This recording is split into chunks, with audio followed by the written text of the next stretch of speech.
Part 4 guys. Daru ditelepon temannya Komandan Kapolri. Daru pamit. Tanya Pak Ustadz, kagak ada uang rokok bang?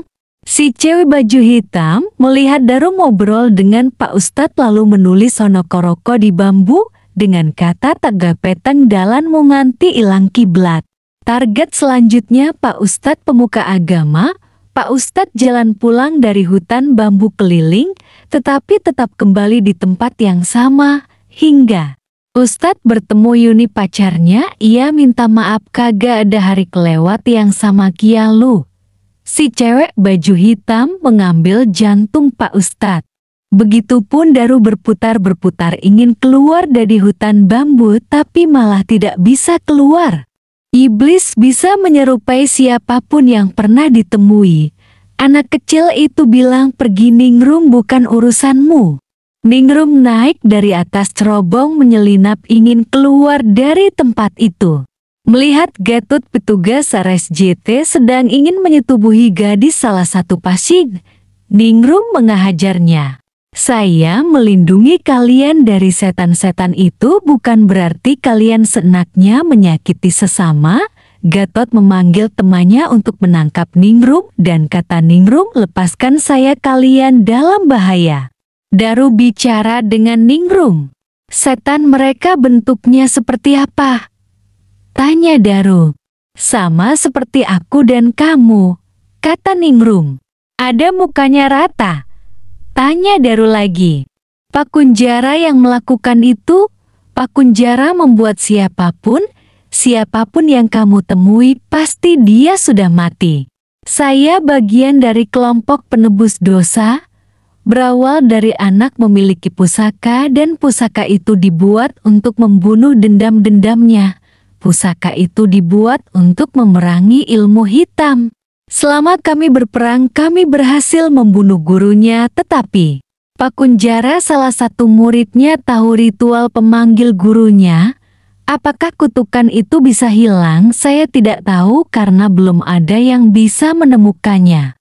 Pak Kunjara butuh orang-orang yang pernah melihat akhirat, walaupun ingatan tidak selalu ada di pikiran, tapi dia membutuhkan itu untuk membangkitkan gurunya. Kembali ke road selling jiwa. Alin arwah dendam mengahar Gatot. Aga. Gatot takut lalu menabrak Pak Rahmat. Ada setan bang. Mereka berdua melihat Alin.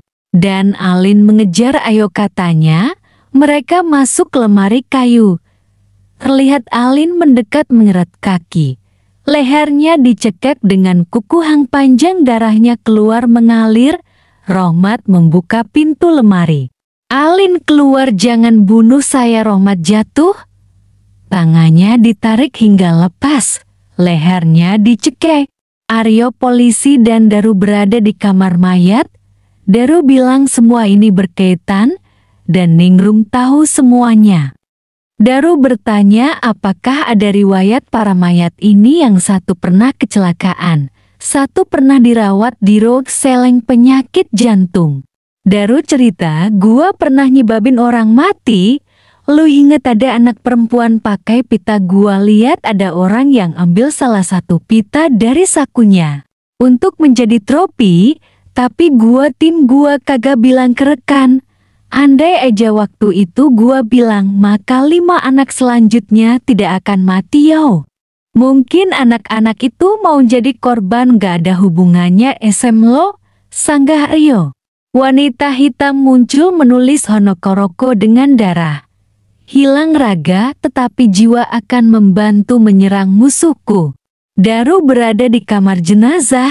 Daru mengintip dada salah satu mayat, melihat ada sesuatu benda, ternyata itu adalah senjata Ningrum.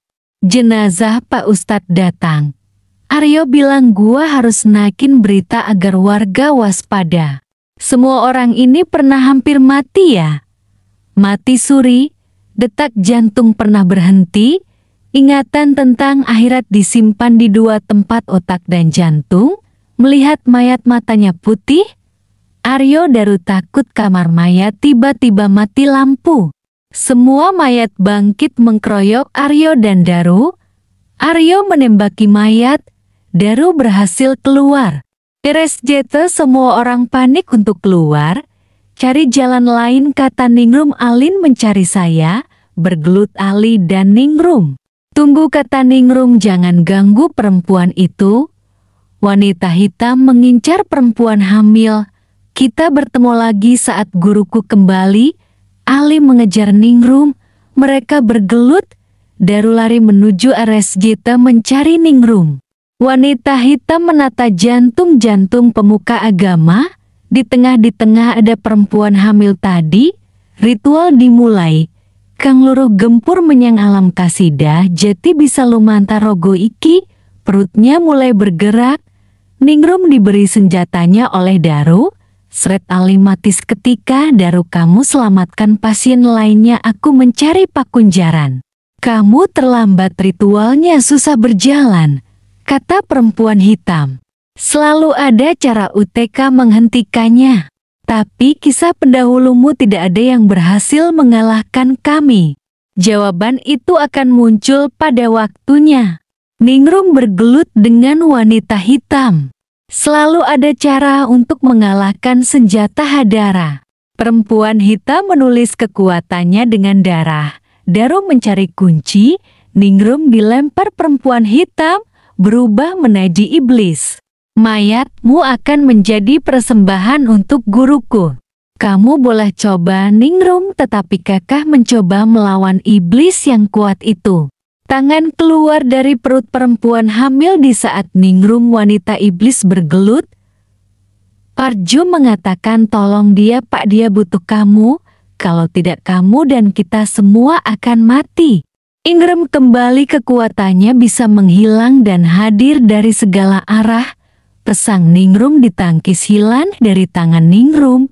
Guru iblis mulai keluar kepalanya. Kita selesaikan semuanya di sini. Gurunya mulai keluar setengah badan. Daru melindungi Ningrum, akhirnya ia terkena cakaran. Kamu kalah Kirana, kelompokku akan berkuasa. Ningrum, tunggu. Biarkan aku menyelesaikan semua ini. Guru iblis dibak kehabis-habisan. Jangan, kata perempuan hitam.